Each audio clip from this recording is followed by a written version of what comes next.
La rue avec sursis sous les pavés, le sang des oubliés paru dans Lundi Matin dièse 278, le 11 mars 2021 depuis Lille, retour sur l'activation du plan Grand Froid en février dernier et sa désactivation une semaine plus tard, rejetant à la rue et à la merci des policiers des centaines de sans-abri et d'exilés.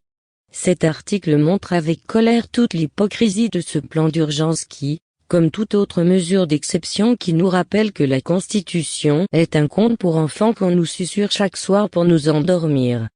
Nous sommes le 19 février à Lille. Il est 18h lorsque j'accélère le pas, longeant les épiceries de la rue de Vazem. Dans quelques minutes, les gyrophares retentiront dans les environs, annonçant le couvre-feu. Ce soir-là, 80 personnes seront contrôlées, 17 recevront des contraventions. L'histoire ne donne pas le nombre d'interpellations fumeuses et de chassés dans les côtes. Il est clair que le quartier de Vazem prend des grandes gifles depuis plusieurs années, et d'autant plus fortes depuis le début de la crise sanitaire. Mais la question n'est pas là. Je ne suis plus qu'à une centaine de mètres de chez moi, guettant la bague de tout horizon. Je me méfie de leur ponctualité fracassante. Je croise Emma, habitante du quartier et sans abri depuis plus d'1 an. Je m'étonne de la voir ici, sans toit. La semaine dernière, elle se réjouissait de quitter sa tente installée rue de Vazem pour accéder à une chambre d'hôtel à quelques kilomètres. Le plan Grand Froid a été activé, lui avait fièrement déclaré son interlocuteur du 115. Une navette du SAMU social était venue la chercher. Était alors venu le temps de la chaleur réconfortante, des couettes propres et des repas réchauffés au micro-ondes. Ce soir, Emma va mal. Ils nous ont fait dégager de l'hôtel après une semaine, soupire-t-elle, le visage marqué par une nuit tourmentée et sans sommeil. Plus de grand froid, plus de maison. Faute à ce putain de soleil. La police a été appelée à encourager la sortie des usagers en bas de l'hôtel social, bras croisés et brassards orange. Matraque à la ceinture, au cas où. La préfecture avait prévu une rébellion des forcenés. Faudrait pas qu'ils s'habituent les clodos. Emma n'a même pas essayé de résister. Elle a quitté les lieux la tête haute et est retournée planter sa toile.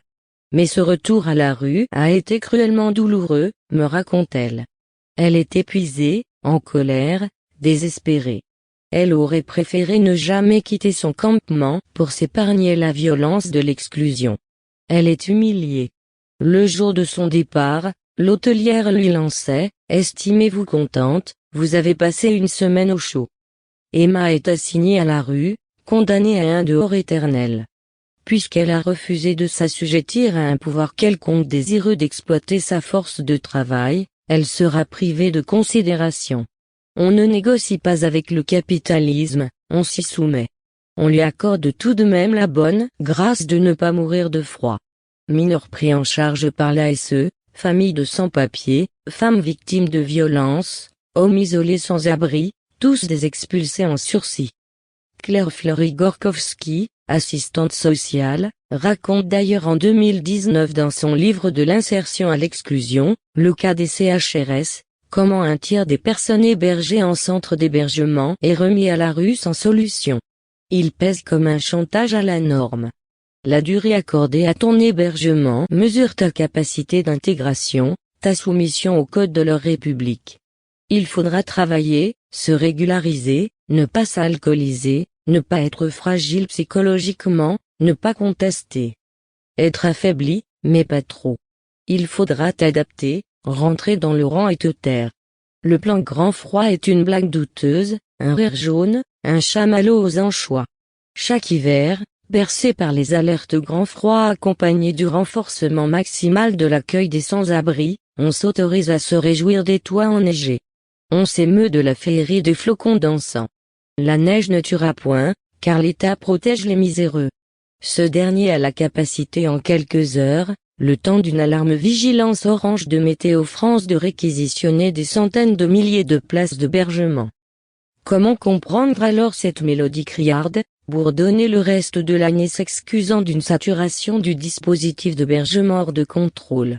La misère n'est pas moins pénible au soleil, c'est du romantisme de comptoir. On en vient donc par équation, à douter de l'objectif moral des préfectures. Une trêve à la rue est d'ailleurs un concept tordu dans un pays où le droit fondamental au logement est inscrit dans la Constitution depuis 1946.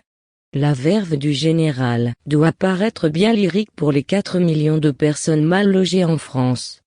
On en vient à suggérer que la première des motivations du gouvernement n'est pas celle d'une détermination philanthropique à faire valoir le droit inconditionnel au logement. Son caractère d'exception et la communication prétentieuse déroulée sur tapis rouge chaque hiver nous dit le contraire. Il s'agit bien ici d'un plan d'invisibilisation des très pauvres. Ne pas encombrer nos trottoirs de cadavres pour ne pas perturber le défilé des bonnes gens. Il est de nos jours concevable d'intégrer l'existence d'êtres vivants errant dans les rues de la capitale. L'idée est d'autant plus acceptable lorsqu'il s'agit d'une pseudo-fatalité structurelle. Cela est plus complexe avec des êtres morts. Le passé a laissé des traces. Selon l'Agence nationale de santé publique, au cours de la première quinzaine de février 2012, une vague de froid exceptionnelle a touché le pays occasionnant une augmentation du nombre de passages dans les services d'urgence pour des pathologies en lien direct avec le froid et une augmentation de 50% ou plus du nombre hebdomadaire d'intoxications par le monoxyde de carbone. La surmortalité estimée au cours de la période du 6 février au 18 mars 2012 était de près de 6000 décès.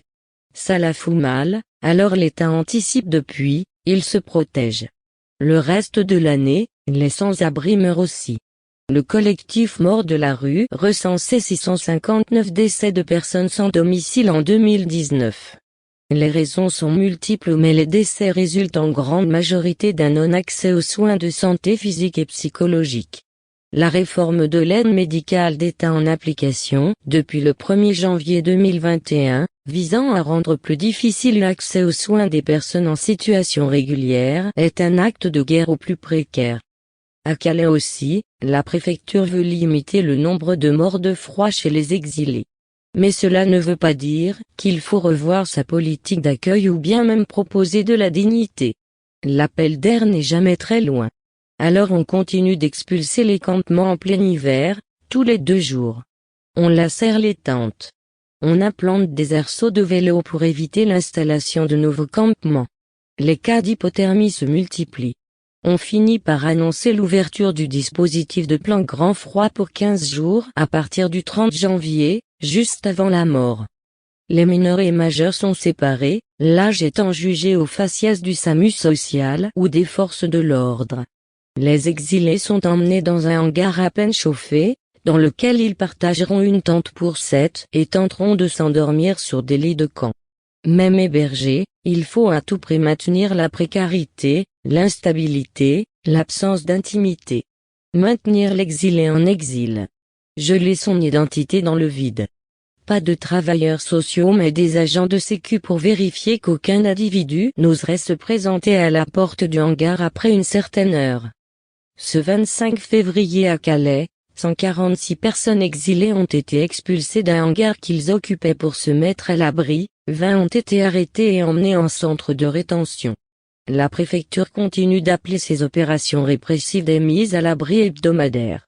Je hais le plan grand froid comme toute autre mesure d'exception qui nous rappelle que la Constitution est un conte pour enfants qu'on nous susurre chaque soir pour nous endormir. Je déteste le cynisme avec lequel le ministère de la Santé et la Solidarité transforme les victimes de la rue en accidentés de la vie, les coupables d'abandon en messies ponctuels. Chaque individu condamné aux nuits froides est agressé par un pouvoir qui a fait le choix délibéré du sacrifice humain sur l'autel du libéralisme économique, assassin et monstrueux. Sous les pavés, le sang des oubliés. Jérémy Rochat.